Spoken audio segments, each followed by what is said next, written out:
Medical ફિલ્ડના 20-22 વર્ષના મારા કરિયરમાં એક કેસ મને હજી નથી ભૂલાતો. શાંતાબેન કરીને એક બા મારા ત્યાં મોતિયાનું ચેકઅપ કરાવવા આવ્યા. મેં કહ્યું, બા 2-3 મહિનાથી હેરાન થાવ છો તો વહેલા કેમ ના આવ્યા? એમને કહ્યું, ગામડેથી શહેરમાં આવવાનું અને એમાંય દવાખાનાના ખર્ચા અમને કેમ પોસાય બેટા? હું એકલી નહોતી જેને થયું કે આવું કેમ. આ પ્રશ્ન અને આ ચિંતા જઈને સ્પર્શ્યા આપણા નરેન્દ્રભાઈને પણ.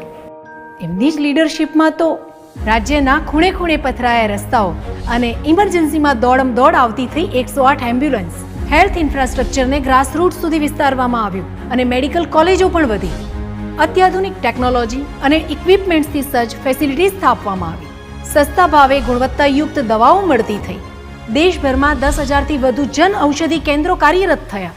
ગરીબને ગંભીર બીમારી સામે લડવા મળ્યું રક્ષા કવચ, એ પણ લાખો રૂપિયાની મફત સારવારના સ્વરૂપે. શાંતાબાઈ જેવી લાખો માતાઓના આશીર્વાદથી એ સેવાભાવી પુત્ર હવે આવનારી પેઢીને આપશે એક સ્વસ્થ જીવનની ભેટ. માત્ર 2 જ દાયકામાં રાજ્યના હેલ્થ સેક્ટરે જોયું છે જનરેશન્સને આવરી લેતું ટ્રાન્સફોર્મેશન. અને એટલે જ તો ફરી એકવાર મોદી સરકાર